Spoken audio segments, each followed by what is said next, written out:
Good afternoon, everyone. I think it's a perfect sequence of talk. You know, we're going to talk about money and how to grab money from people. So I think that's the theme. My name is Bidaux. I'm a consultant in the online game industry, and I'm also a Kickstarter addict. I'm a serial backer. I'm not a strong serial backer. I've backed like 50 projects on Kickstarter, which is very small. There's people who've backed more than 1,000 projects on Kickstarter.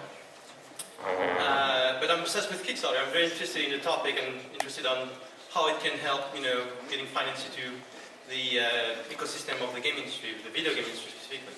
And when during the event with Thierry, we're talking about, you know, how to do, you know, panel talking about funding in the game industry. So, Bidaux today is going to talk a little bit about crowdfunding, a little bit about other ways to fund video games, but what we are not going to talk about is getting money from publishers, most. Just to get a quick idea on the audience, you know, how many people are working in the indie studio at the moment? How many people are trying to raise money for their projects? Okay, good. Do you have other questions for the audience before we start? Well, you're lucky, guys. That's just for me. How many people backed a project on Kickstarter? How many people regret it?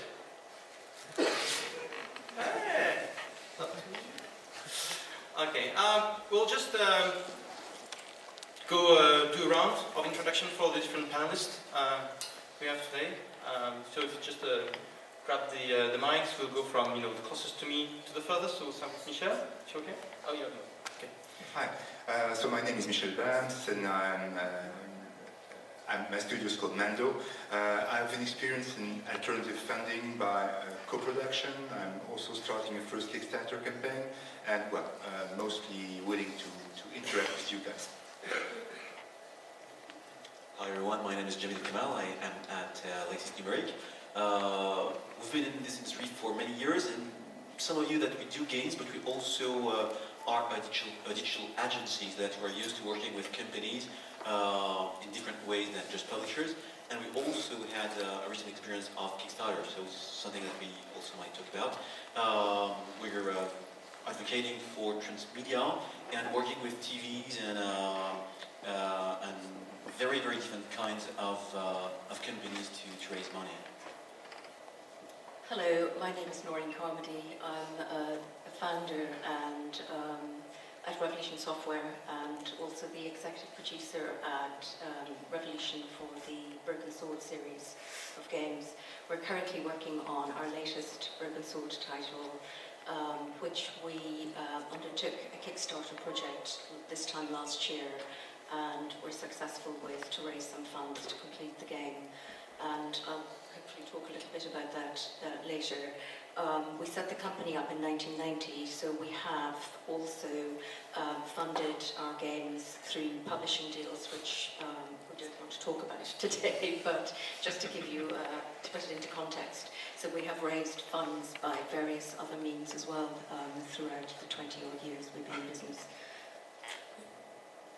Hi, my name is Arnaud Colinart. I'm producer at avec It's a movie company created 20 years ago. Since 2009, I'm in charge of all digital content and production at avec.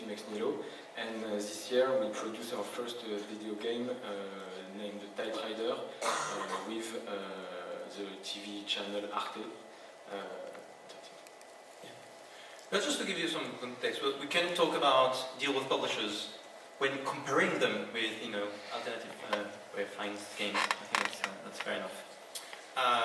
Also, to give you an extra bit of context, the Broken Sword is a Chevalier de Baphomet in French, so that might be more. Well, let's start with crowdfunding. Noirin, can you explain a bit how you come about to go to Kickstarter, and how was the Kickstarter general experience was as from a way to raise money? How much did you raise? We asked for $400,000 US, And the reason why we had gone for that figure, we had done a little bit of research about previous Kickstarter projects that had been run. We needed more than that, but we thought, well, how can you go and ask for, double that or, more than it? Tim Schafer, Double Fine, they had asked for 400,000. So we thought that's a good place to pitch, We're hoping to sort of have a similar size project to what he was talking about, or what we understood he was talking about. So we aimed for that, decided to do a 30-day project, and we earned on Kickstarter 770,000, just over that. So we were quite pleased with that, because it hit the target that we secretly wanted to hit. What we did post that was we discovered that not all our backers or people who wanted to donate had access to credit cards, and through the Kickstarter you needed a credit card. So we decided to switch to our own PayPal system, and that continued, and actually still continues for existing backers to this day if they want to upgrade their pledge. And we've earned probably close to another $100,000 on that. We will be closing that actually in the next week or so, because we now need to decide, as we reach, the completion of the game, who we need to supply with various physical rewards and so on. But it was a very successful project for us. It certainly took a lot of planning, and it wasn't something that we decided on very lightly, and it was a bit scary going into it, but we're really pleased that our fans supported us, and we earned the money that we were hoping for. And very briefly, how would you compare, so when you pitch to a publisher, you also have to have materials, a pitch prepared for it. How would you compare the process to pitch in a normal novel, sort of, and going to the crowd? Okay. Well, to be honest, going the traditional publisher route, I had worked, three of the four founding members of Revolution had worked in the games industry prior to setting the company up. So we had contacts. I had worked at Activision. I was the general manager at Activision, so I knew how the publishing system worked. Charles Cecil had worked both in development and publishing.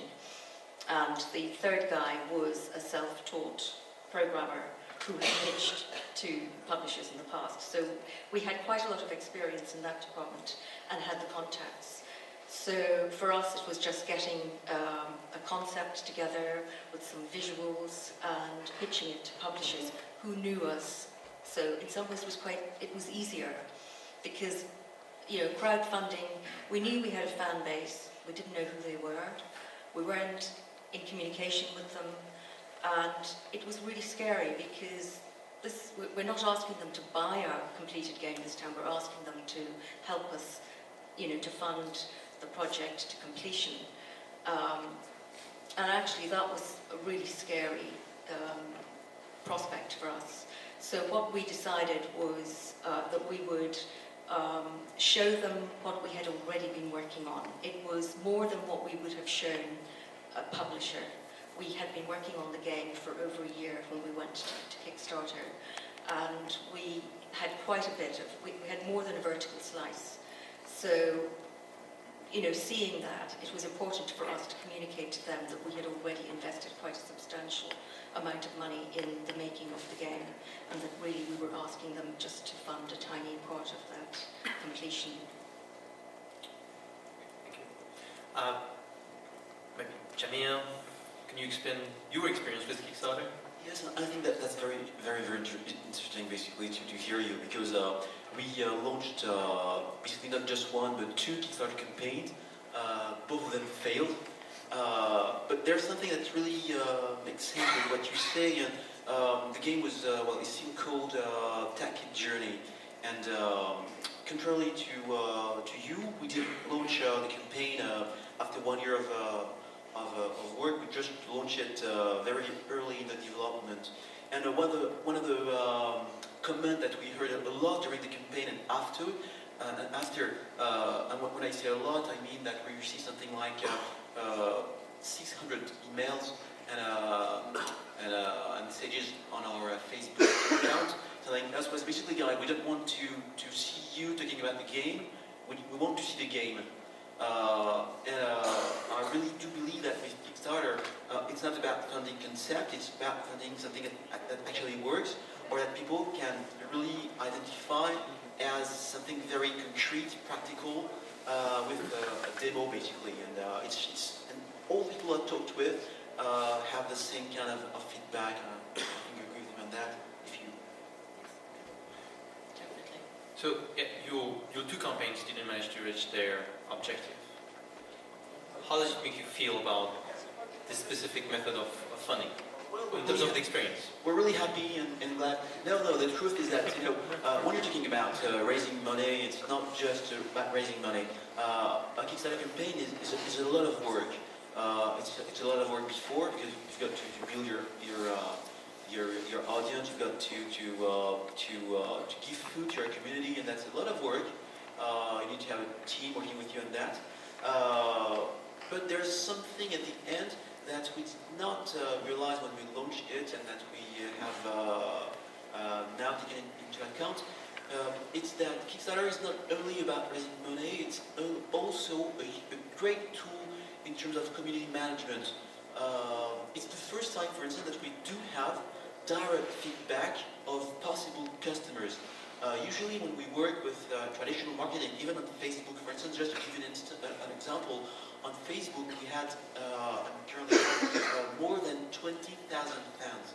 The thing is that it's very, very hard to, even when you look at past campaign, to have a traditional ratio between your fans and your actual buyers.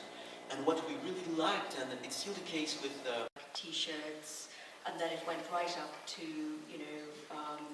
invitation to a launch party, extra early content, stuff like that. But the overriding responsibility for us was that we deliver a game. And we were going to do that regardless. But we also felt that we had an obligation to continue to engage with them, to give them updates of where we were with the project, how it was progressing, the difficulties, and so on. We also, for those of you who are not familiar with it, we had promised that we would release the game earlier than we are going to release it, by about 9 months. So we were scared about that when we had to, tell them that we were going to be late. And to our surprise, the feedback on that was, we would prefer to wait and get a better game than get it too early. And that was so reassuring for us. But we went to them early to tell them that we were going to be late. So I think, if you're honest and, they know that we're a responsible company, I would hope, that sees us through. I hope that answers the question. Yeah, please. Yeah, just a question. You said that most of your backers are fans from your initial games, that they would like to have a game similar to the first two games you made. Aren't you afraid that their vision, their desire, are you afraid that this vision is very different from what the current or potential users might want nowadays? Because there might be 20 or more like 30 or 40 years old players, and people that might play your games now might just be in their 20s. So how would you combine the two? That's a really good question. To go back a couple of years, what we did was we were approached by Apple, by one of the guys there, one of the technical guys, who had played the early Broken Sword games. And he approached us and said, I think your games would look really well on our formats. So we decided to port to Apple, and we were really successful. And this was 2010, January 2010, the first Broken Sword shipped. Actually, it was the director's cut. And it did really well. And actually, it's the revenues from our back catalogue that we ported to digital that funded the project up to the point where we went to Kickstarter. But we were doing so well on the Apple format. There were very few games that looked and felt like Broken Sword, that Apple approached us to take part in a 12 Days of Christmas. I don't know if you're familiar with that. Between the 26th of December each year and the 2nd of January, they give a free app away each day as a gift to their owners of their devices.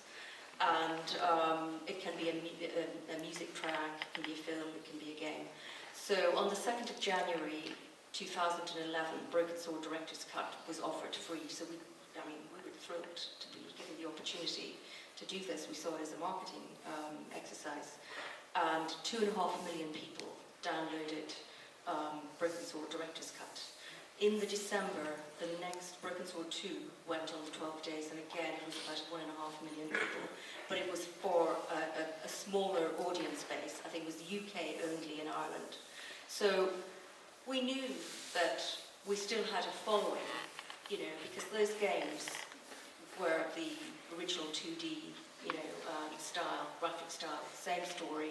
The director's cut had an extra 20% new content which we'd added for the console formats. But we knew we still had that following. So we were reassured prior to starting Broken Sword 5. And again, of course, we got confirmation of that when we had such a high return on the Kickstarter. Is that, yeah?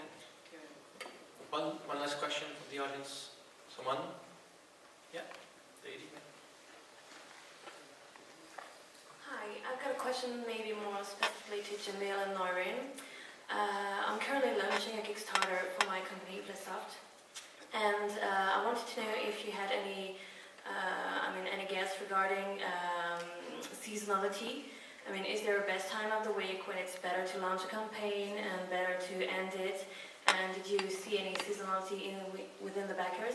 With the backers, did that give you more money during weekends or things like that? So any tips that you can get me? I think that if there's one person in this room who is the specialist, it's Thomas. Okay. So there's a lot of things to consider. It's slower on Christmas, definitely. People give money in gifts. They don't invest money in a potential project in the future around this time. It's slower in the summer, July, August is slower, but it still works. So interestingly, I think there is a sense like a best time to launch a Kickstarter that has nothing to do with the seasons, the months, or anything like that. The best time to launch a Kickstarter is around the same time as another big Kickstarter. The way Kickstarter works, a lot of the money is going into the first few days and the last 2 days. So people don't spend time on Kickstarter looking for new projects all the time. There's no discoverability, or very little discoverability. It's not really. There's very little discoverability. So if you launch a project in the last 2 days of a very big project, you have the chance to be basically seen by people say, oh, I'm going to buy, GTA 6, whatever. I mean, millions of people go there, and then suddenly you will say, maybe there's something else today, and then they're going to try to discover the project. But other than that, there won't be a lot of visibility. There's another thing to consider, which is launch during the weekday, because this way journalists can talk about you. It's just more like PR perspective. Don't launch on a Saturday morning, because all the journalists, they're on weekend, they don't work. So they're not going to relay that you've launched your thing, and when they come on Monday, when they relay it, it's too late. You've lost the first 2 days momentum. And beyond that, I don't think there is. I think what is more important is to don't do what a lot of people have been doing for the past and work for them, because the platform is changing very fast. Don't launch a surprise Kickstarter and say, surprise, you didn't know it was coming on Kickstarter, now you can play it. Or you can pay for it. You can play it maybe one day. It's better to actually build a user base, tell them it's coming, prepare them so that you can have like that day 1, day 2 campaign. I think actually Alexis did an excellent job between the 2 campaigns to actually kind of keep people engaged and get that oomph. And you had like the surprise, there's something coming, and you were engaging with your fans for like 2 or 3 months before the launch. So that would be my tips. But also, actually, there's one other thing about timing. What we found, and I don't know, payday can vary, between companies and between territories. But we found that we started the project on the 22nd of August, and it ran until the 23rd. Started on the 23rd of August, ran to the 22nd of September. We regretted that we hadn't synced that a little bit better so that it went again to the end of the month, because we had some people complain that they just didn't have any money on the 22nd of September. They were waiting for payday. So if you can, think like that, it's interesting. I didn't think about that. I'll run my numbers again. I'll run my numbers again. We're trying to compare that. No, but we had the exact same comment, and you've got to consider that in some countries people are paid on a week base, which is not the case in France. If I have one advice specific for France, is that many French backers do not understand Kickstarter. In French, pledge doesn't mean anything. Many people think that when you pledge, you give money. So I think that for the French community here, we still have a lot of work in terms of educating the backers. Many people fear, for instance, that if they backed us and we didn't make it, they would lose money. So it's something that you've got to consider. And the other thing is that we've just realized that several bank and credit cards are not accepted with Amazon. So it's just something that you've got to check out before you do your numbers. Good. Thank you very much. I think that's concludes the panel. Thank you.